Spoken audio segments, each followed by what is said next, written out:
Mukhang pinasok na dito. Hanggang ngayon, hindi pa rin bumababa.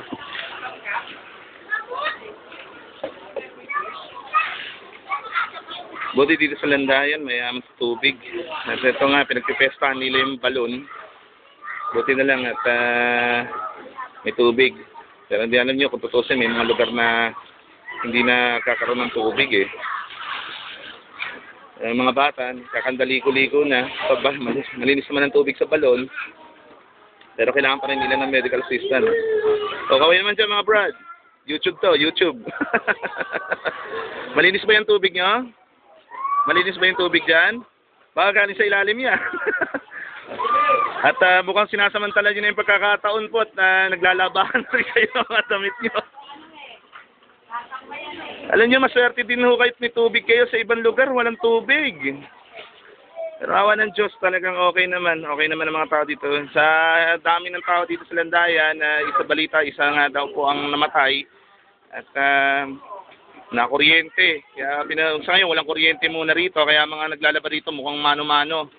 May mga hip-hoppers pa tayo. Go, what's up, man? So, ang tubig hindi pa bumababa. Pero dati kanina, nung ano ba, mas mataas pa ba to? Mas mataas pa ba to dati?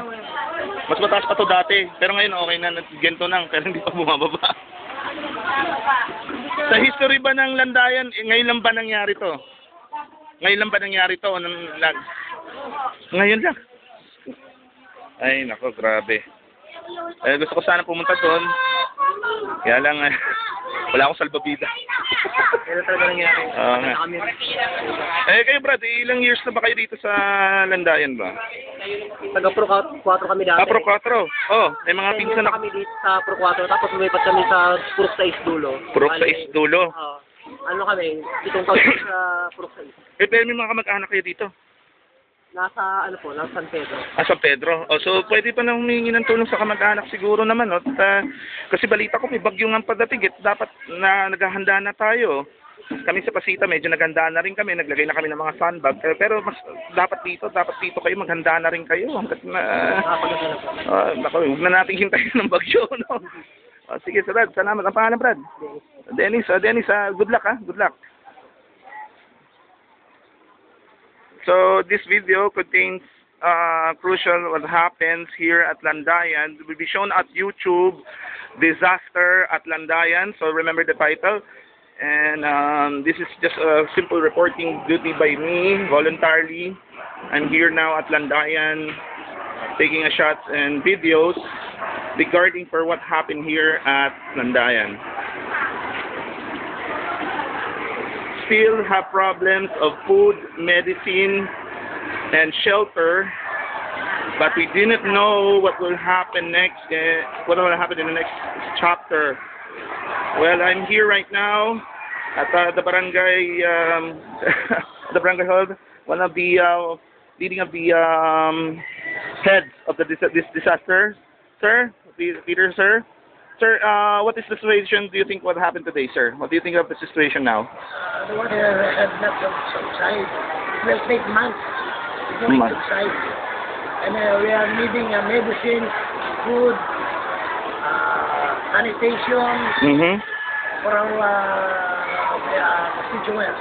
It's good thing, sir, you have water, running water here, and I see the children playing with the open well, and malinis naman siguro yung tubig, and nakakaligo sila, at yung iba naglalabahan na ng mga damit. Pero kayo ba'y handa na, sir, sa susunod na bagyo na darating?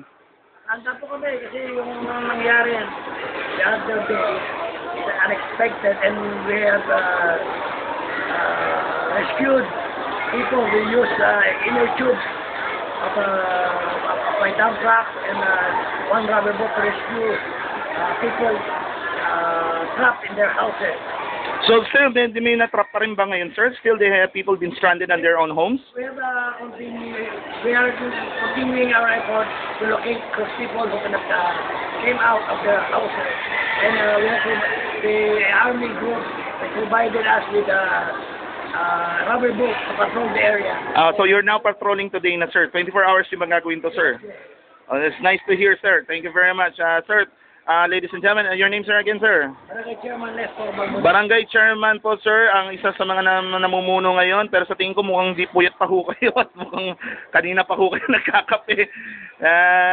Kayo, sir, ang sa lugar niyo naman, sir, okay naman na nakapag-evacuate naman ho ba kayo, ang pamilya niyo po? Kung alam, hindi pa ako nakakapunta sa bahay ko. Pero yung mga tao doon sa bahay niyo po, nakapag-evacuate na? Meron nagbabantay na lang. Safety pa naman.